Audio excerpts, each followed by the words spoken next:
Alright guys, and today we're going to be covering the stupidest mistakes I've made so far in Cata Classic, so you don't have to embarrass yourself more than Asmongold on an episode of Cribs. I see a lot of people making these mistakes and later kicking themselves after they've realised just how much time they have wasted.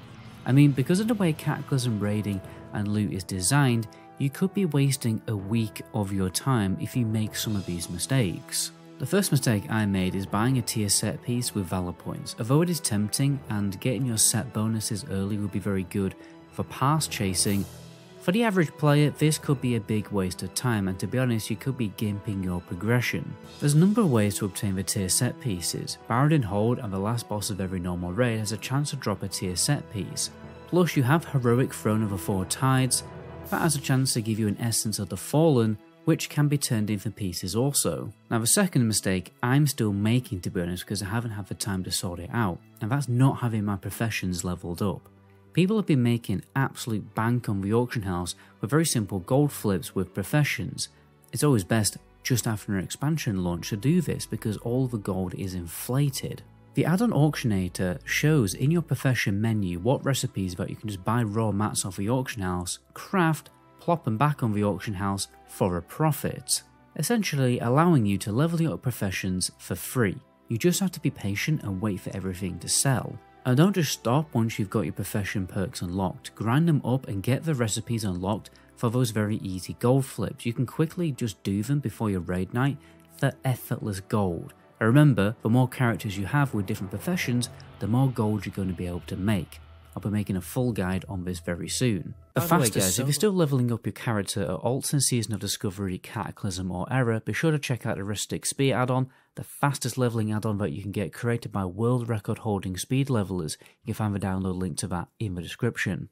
Now my third mistake has to do with doing RDF too much. I didn't realise there was a Valor point count and I got very unlucky with loot this week and I only got a necklace. So most of my time doing the raids was a total waste of time because I was no longer able to acquire Valor points. So do the raids for Valor points before you do RDF for them, providing that you no longer require the heroic dungeon gear. This way you will need to do RDF less every week. While we're on this topic, we need to call out Blizzard because the raid bosses are actually giving the wrong amount of Valor points. The game thinks we are on 4.3 patch, where old raids started giving less Valor points. We should be getting 105 points on 25 man and 75 on 10 man. So yeah, Blizzard, come on, sort it out. Now if you still only need to do the dungeons for gaining reputation, then you shouldn't actually do the dungeons. I know it's much easier and you can just switch off doing dungeons, but just doing the quests is so much better. You save a lot of time. Not only do you farm the reputation faster, you also farm a lot of gold in the process. And if you like achievements, you can work towards your lore master, and some of the quest chains in Cataclysm actually do reward pets. Now my fourth mistake was buying the ludicrously expensive Cataclysm enchant on the auction house, especially as right now we are getting gear upgrades so quickly. The Wrath enchants are totally fine for now, they're only a few points behind the Cataclysm ones. I mean, do you really want to spend 10,000 gold for 5 more points of strength on your chest? No thank you. I think unless you are going for the world first pass or speedrun, it's really not worth it. Another mistake I made when doing dungeons for gear is I've not had that tabard equipped. I must have done about 10 dungeons by now without the tabard equipped, so I got this weak aura to remind me to put it on when inside a heroic dungeon. While we're on the topic of dungeons, I really wish I had needed on off-spec pieces when nobody else in the dungeon group needed them. Although my main spec is unholy, there's a number of situations where an off-tank comes in useful, and I've been declined from pugs because I didn't have enough tank gear to deal with a specific boss in the raid. It's always worth farming your off-spec while farming your main spec because you never know where the versatility to change spec is going to come in useful and increase the chance of you getting into a pug. Obviously don't ninja main spec loot. Main spec always comes before off spec, and everyone playing Cataclysm right now is on like 2 servers, so you really cannot get away with ninja looting. I will find you, and I will kill you. I also wish I queued specific queue earlier, because a lot of the time I was stuck in a dungeon that I needed no loot from. For instance, right now I only need a 2-hander, I've been very unlucky, and I still only got a normal dungeon weapon. So I need to queue only for Stonecore, Shadowfang Keep and Throne of the Tides. So remember to queue specific especially if you're Valor capped. It normally takes a little longer to find a group, but it's not too bad. If you can queue as a tank or healer, it will speed up the process, but you're probably then going to have to need on loot that isn't your main spec, so it's up to you.